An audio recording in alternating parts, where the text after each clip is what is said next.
नमस्ते बच्चों, आज हम मिले हैं आपके एक नए कार्यपत्रक के साथ। आज इसमें करेंगे कुछ नई बातें। तो ये आपके पास एक खिलौने की आकृति है जिसमें 5 ब्लॉक हैं, 1 2 3 4 5। अब इसे ध्यान से देखें कि इसमें क्या क्या आपको दिखाई दे रहा है। ये 1 है, ये 1 2 3 4, फिर 1 2 3 4 5 6 7 8 9 का है पैकेट।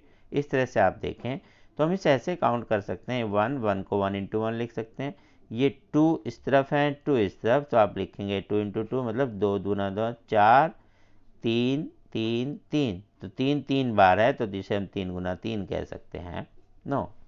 तो हमें यहाँ से कुछ विशेष संख्याएं प्राप्त हो रही है। 1 4 9, यहाँ से मिला 4 × 4 16, 5 × 5 25। ये 25 है, आप गिनेंगे तो ऐसे गिने तब भी 25 होंगे। और ऐसे सीधा कहते 5 ऐसे हैं, 5 ऐसे, तो जल्दी गिनने के लिए 5 × 5 25। यही हम क्षेत्रफल के रूप में लिखें तो ये 1 वर्ग सेंटीमीटर। ये 1 2 3 4, तो यहाँ कितना एरिया हो गया पूरा क्षेत्रफल 4। 2 ऐसे 2 ऐसे, 2 दूनी 4। यहाँ पर 9 वर्ग सेंटीमीटर, 16 वर्ग सेंटीमीटर, 25 वर्ग सेंटीमीटर। इस प्रकार हमें ये एक पैटर्न मिला। आइए इसमें कुछ और बातें सीखें। तो ये 1 4 9 16 25 विशेष प्रकार की संख्याएं हैं जो वर्ग का क्षेत्रफल निकालने से प्राप्त हुई, इसलिए हम इन्हें पूर्ण वर्ग संख्या कहते हैं। क्या बोलते हैं? पूर्ण वर्ग संख्याएं।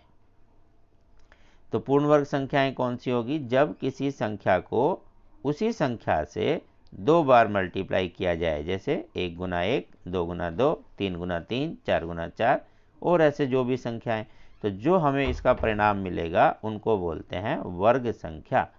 ये पूर्ण वर्ग संख्या है।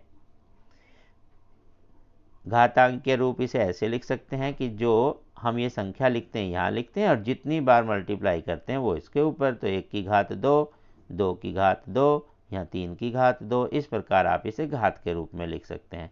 और क्षेत्रफल के रूप में क्या पढ़ते हैं? 1 वर्ग इकाई, 4 वर्ग इकाई, 9 वर्ग इकाई, 25 वर्ग इकाई, जैसे वहाँ पर हमने किया था।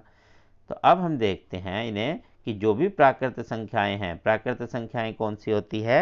1 2 3 4 ऐसे होने वाली गिनती अनंत तक तो जाए, वो सभी प्राकृत संख्याएं हैं।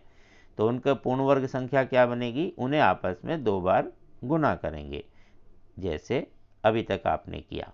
तो 3 × 3 9, 4 × 4 16, 5 × 5 25। ऐसे बची हुई संख्या को भी आप लिख सकते हैं 36, 49, 64, 81 और 100। तो ये 1 से 100 तक की सब पूर्ण वर्ग संख्याएं हो गई। तो 40 और 50 के बीच में कौन सी है? देखें यहाँ पर 36 के बाद सीधा 49 आई। इसका मतलब 40 और 50 के बीच में एक संख्या है 49, और 60 और 70 के बीच में 64। इस प्रकार आप किसी भी संख्याओं के बीच की पूर्ण वर्ग संख्या बता सकते हैं। क्या 1 और 4 के बीच में कोई पूर्ण वर्ग संख्या है? कोई नहीं, यहाँ तो कोई भी नहीं है। और 9 और 16 के बीच में, 9 और 16 के बीच में भी कोई संख्या नहीं मिल रही। 4 और 9 के बीच में भी नहीं मिल रही, क्योंकि इसके बीच में कोई भी प्राकृत संख्या शेष नहीं है। तो अब हमने ये जाना कि संख्याओं के गुणा करने से, अपने आप से गुणा करने से जो प्राप्त होता है उसे पूर्ण वर्ग संख्या कहते हैं। लेकिन अगर कोई ऐसे हो जैसे 2 × 3, ये तो 6 हुआ, लेकिन 2 और 3 समान संख्या नहीं है, तो ये पूर्ण वर्ग संख्या नहीं होगा। तो जब समान संख्या को 2 बार गुना करेंगे उसी को पूर्ण वर्ग संख्या कहते हैं। तो ये 10 तक किया। आप घर में अभ्यास के लिए ऐसे 20 तक की संख्याओं के वर्ग और ज्ञात कीजिए और इन्हें बाद में कंठस्थ भी कर लीजिए। ये आपको अगली क्लासों में बहुत काम आएंगे। अपना ध्यान रखें, साबुन और पानी से हाथ धोएं, भीड़ भाड़ के इलाकों में ना जाएं, स्वस्थ रहें, प्रसन्न रहें। फिर मिलते हैं अगली क्लास में, तब तक नमस्ते।